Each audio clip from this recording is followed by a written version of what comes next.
Good morning, everybody. Yes, it is Friday, and we have a Friday surprise with Mr. Roach. Woo! Hey Mr. Roach teaches 5th grade at our school, in case you do not know, and he is going to be filming Miss Flint and I teach a lesson today. Shout out to Mr. Roach. Today is a bar graph. The bar graph is labeled, or is titled, Students' Favorite Colors. The 2 questions that go along with the bar graph, and we'll give you a little more time today to solve them because it's a little more work for you to do, but it says, how many students have a favorite color of pink or red? So remember, when you have bar graphs, what you're supposed to do when you see them, labeling your bars, making sure you have all the numbers there. Looking at the scale and figuring out if there's anything special about this scale. The second question says, how many more students like orange and red combined than blue? So again, the 2 questions, how many students have a favorite color of pink or red?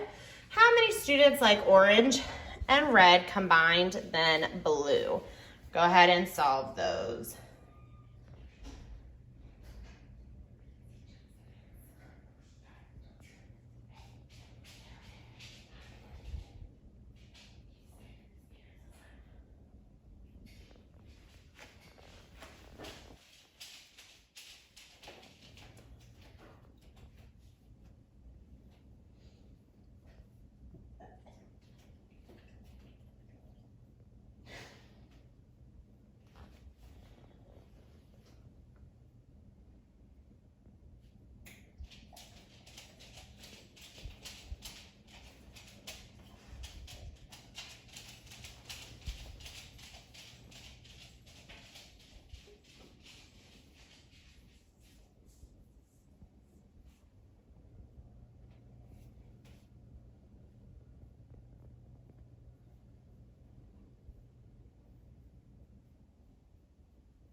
All right, so for this first question, it says, how many students have a favorite color of pink or red?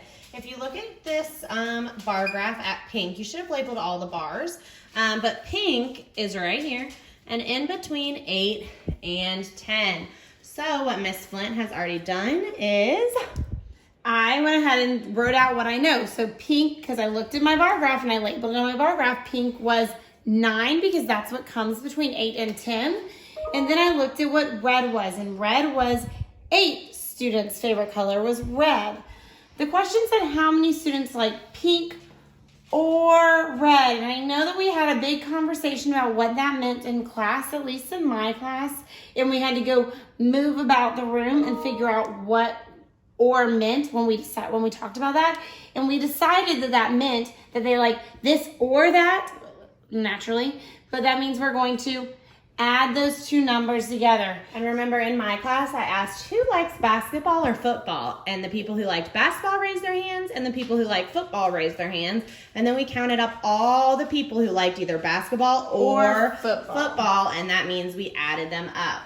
So 9 plus 8 is 17 students liked pink or red. So if you got 17, do like Miss Allen says and kiss your brain. Okay. The second question says, how many more students like orange and red combined than blue? So in my class, we also know that when we see that word than, let's start with this. When we see how many more, we know that we are comparing, and when we compare two things, we are going to subtract, all right? So orange and red, the orange and red tells me that we are going to add them, but then we see that word than, and every time we see that word than, that's what we're comparing. We're comparing that first thing they talked about to that second thing. So it's orange and red, and they also said combined if you did not know if we were adding. They also gave you the clue of combined. So that means orange and red, we are going to put together 5 plus 8, and 5 plus 8 is 13. 13 people liked orange and red as their favorite color. And how many more is that than blue? And blue liked 10. So I'm going to do 13 minus 10, and 13 minus 10 equals 3. For those of you who forget about this how many more, I always like to compare it. Like if it's orange and red, we've got 1, 2, 3, 4, 5, 6, 7, 8, 9, 10, 11, 12, 13. Blue, we've got 1, 2, 3, 4, 5, 6, 7, 8, 9, 10. How many more are there? You can easily see these are the same. There are 3 more people who liked orange and red than liked blue. All right. All right, so what we are learning today, you can read the I can statement with us from home. It says, I can use what I know about multiplication to solve word problems. All right, so show what you know. What do you know about the products of 3 times 2 and 2 times 3? What do you know about the products of 3 times 2 and 2 times 3? So if you were to solve 3 times 2, yeah, I put them up here. You have them so far. If you were to solve 3 times 2, you could either, like we talked about in yesterday's video, just double 3 or skip count by 2 3 times, but regardless, you are going to get 6. And the same thing with 2 times 3, same thing is you are going to get 6. So when the factors, these are called factors in case you forgot, when you're multiplying, the 2 numbers you're multiplying together are called factors. If the factors are switched, the product still stays the same. That's very similar to something we learned in first grade and second grade when we were adding. It doesn't matter what order these numbers go in that you're doing in the operation, you're still going to get the same answer. Just when you did this in first grade and second grade, these were called add-ins. These are called factors. And your answer to an addition problem is everyone say it, sum. And your answer to a multiplication problem, everyone say it, product. All right, so it doesn't matter which order you do it, your answer will still remain the same. All right, so the next show what you know says, how do you think you would solve 4 times 2 times 4? In third grade, you have not seen 3 factors multiplied by each other. But you do know how to multiply. Right, so we want to see how you would solve that. So what do you think? Take a second and use what you know to try and solve this yourself. Whoa, Mr. Roach. Cameraman's all up in my face with no makeup on.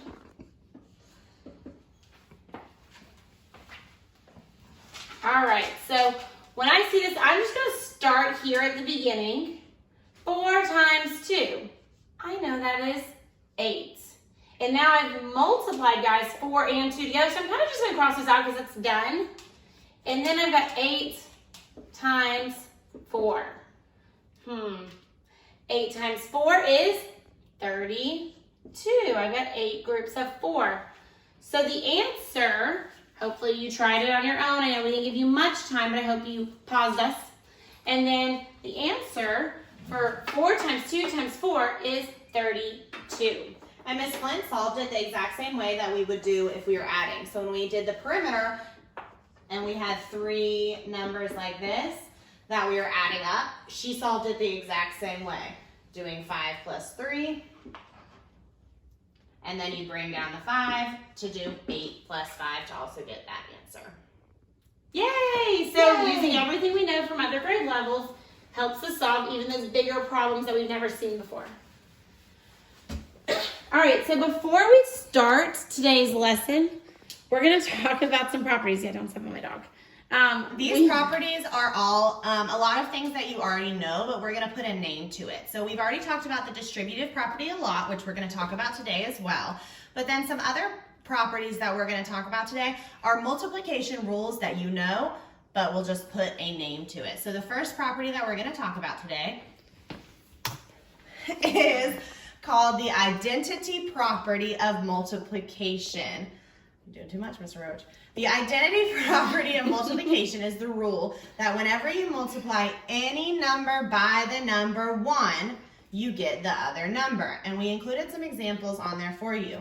If you did something huge like 1,345 times 1, you get that other number. 1,345. If you did 56 times 1, you're still going to get that other number. It's identity. So 56. 4 trillion times 1. Mr. Roach, what are you going to do? What are you going to get? What's your product? 4 trillion? And 1? Yeah. No. 4 trillion. Yes, he was right. 1 times 86 bajillion, you're going to get 86 bajillion. So anything times 1 equals that other number. You all already knew that. You just didn't know that it was called identity property. All right, the next one is also a rule that you have heard before, but you just may not have known what it's called. It's called the multiplication property of 0. So this rule says that if you multiply any number by 0, the product is gonna be 0. So our examples, 56 times 0 is 0. 0. 0 times 67 is 0. 3 trillion times 0 is? I don't know, Mr. Roach. What do you think? It's a challenge. Bentley? He has 0 energy telling us it's 0. And then 0 times 67 bajillion. So you guys at home is 0. I hope you screamed that as loud as you could. So again, you knew how to do that. You just may not have known that it is called the multiplication property of 0. So something that I have not really touched on in my class, and I'm not sure if your teacher has, but you cannot divide a number by 0. So how to explain that is if you have 63 divided by 7, you're asking yourself how many times 7 goes into 63. You could skip count, you can make your equal groups, but you can make 7 groups and split up 63 into them. But if you have 63 divided by 0, you can't see how many times 0 goes into 63. Try to skip count by 0. You really can't, okay? You would stay at 0 forever. So you cannot divide a number by 0. And some of your practice problems today are going to try to trick you with that, and you need to be remembering that you cannot divide a number by 0. So what if I did 1,746 divided by 0? Can I do that? No, I can't. All right, so Saran, I hope you're out there watching this because you are in this problem. This is similar to the one that we did for the Show What You Know. It says, Saran wrote this number sentence, 2 times 3 times 4. Which expression could be Saran's way to solve this? So go ahead and think about what we talked about earlier. 2 times 3 times 4. Okay. All right. So If we multiply. Right, if we did this exactly how Miss Flint did it. So the issue is, though, the answer choices don't give an answer. The answer choices give another expression. So if we went in the order that Miss Flint did, 2 times 3 is 6. And then we bring down that times 4. Okay? So 6. So now I'm going to do 6 times 4 because we've already done these two numbers. So now all we have left to do is multiply what that product was times what's left in our equation. And so 6 times 4 we know is 24. But if you look over at the answer choices, Mr. Roach, again, it asks us for the expression. It doesn't ask us for the product. So our expression that we simplified 2 times 3 times 4 is we made it into 6 times 4, which is right there as the answer. because we said 2 times 3 was 6, so it's 6 times 4, which is why that's that. All right, the next problem, similar to the one that you just did, kind of. It says, which of the following expressions represents a way to find the value of 7 times 8 times 2? All right, so doing the same thing we just did, 7 times 8 is 56. All right, so now all we have to do is do 56 times 2. But when I look at my answer choices, I don't see that as an expression, Mr. Roach. When I look at my answer choices, when I see 7 times 8 is 56 times 2, I don't see that. But if we think about what we know about multiplying things by 2, then we know that when we multiply something times 2, we are doubling. So it should be 56 plus 56. Do I see that as an answer choice? I do. What answer choice is it? A! Yay. Yay for A.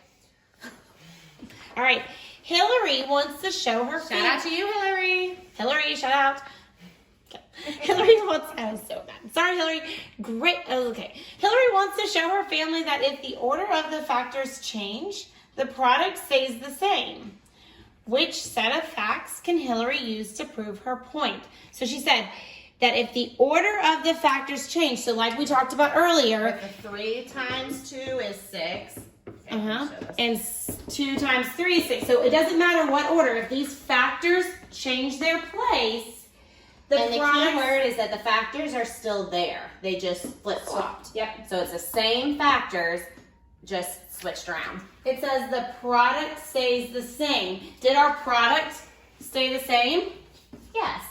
All right. So she wants to know which of these, Mr. Roach, which of these facts can prove that? Which of these facts can prove that if the order of the facts swap places, which prove that the product stays the same? So 6 times 4 equals 24, and 8 times 3 equals 24. They both have the same product, but what's wrong with A? Mr. Roach? Never mind, he left The us. factors are not the same. So the factors were not switched. They just changed the factors completely. Okay, so then B, 2 times 4 equals 8, and 3 times 4 equals 12. Those don't have the same factors or the same product. Correct. They only have one factor that's the same, which is 4, so that doesn't help us. C, 3 times 8 equals 24, and 24 divided by 8 equals 3. That's a fact family. Yeah, and like I see like the same total but no, yep. Don't think That's that not works. the factors changing positions within the multiplication equation. And then we look at D where it says 7 times 6 is 42 and 6 times 7 equals 42. That's it, because all they did was flip this place for 6 and 7. So if I was confused between C and D, I might have put a thinking dot beside C. But once I got to answer choice D, I could see that that's really what Hillary was looking for when she was trying to show her family that the order of the factors could change and it wouldn't change the product. And also, other keywords that make C not true is the question says when the factors change, the product stays the same. The product is when you multiply two numbers, and C has dividing, so this 3 isn't the product, but it's called the quotient. So we have to have two multiplication equations, which makes D the correct answer. All right, our last question, it should be easy for you because this is one we have taught you before. It says, which could be used to help solve 6 times 8? And if you look at the answer choices, they are all in the distributive property. They are decomposed. So I want you guys at home to think about this and see what you know, because again, we've done this many times before. 6 times 8. So A says 6 times 5 plus 6 times 3. B says 6 plus 5 plus 6 plus 3. C says 6 plus 5 times 6 plus 3. D says 6 times 5. Sorry, I thought you were going to say it this time. 6 times 5 times 6 times 3. 6 times 5 plus times 6 times 3. All right, and when we look at answer choices like this, when we think about our distributive property, we know that there's ways to automatically eliminate things. So which answer choices can we automatically eliminate? Go ahead and you think about it at home and tell mom and dad why. All right. So sweet. 6. So what you need to remember when we break up 6 times 8, if 6 times 8 was in one big array and we're breaking it up, we're breaking it up into 2 smaller arrays. So those 2 arrays are going to be 2 multiplication equations. And in order to get 6 times 8, we add those multiplication equations. So what we can first do is look at the order of the multiplications and the addition. So it needs to be times plus times. So we can go ahead and eliminate any of the answer choices that is not in that order because we know we're adding 2 arrays together. So we have times plus times plus plus plus. Ooh, that's not it. Plus times plus times times times. Oh, so that actually made that very easy for us. That did. So I want to make sure that it's still correct. So when I use our distributive property, we have 6 times 8, and normally I like to see if I can break apart the bigger number. So I'm going to break apart 8 in this situation. And so 8 can be broken apart into, ooh, I love always taking a 5 and then see what's left. So 5 plus 3 in this scenario. So 6 times 5, ooh, plus 6 times 3. Did that work? It did. It did. So that is still the same as 6 times 8 because it's 6 times 5 plus 3, which makes 8. Perfect. Almost dying on my computer soon. All right, so that was the last review question. So don't back away from me. So on your packet, you are doing the problems on Friday, March 27th, and you have 8 problems to do that are similar to the questions that Ms. Flint and I just went over. In your Google Classroom, in Google Classroom under classwork, you are going to scroll down to the 327. I think you have to hit more. We have all the learning for you guys ready to go.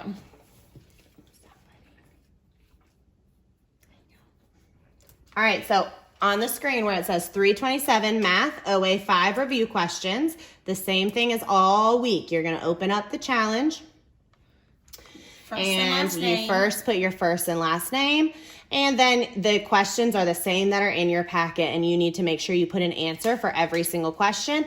You go down, and the key part is to press next and then submit. So you're going to press next, then it'll prompt you to press submit, and then it'll send to your teachers. All right, that is the lesson for Friday. So have a good weekend, and we will see you on Monday. Bye. Bailey says bye.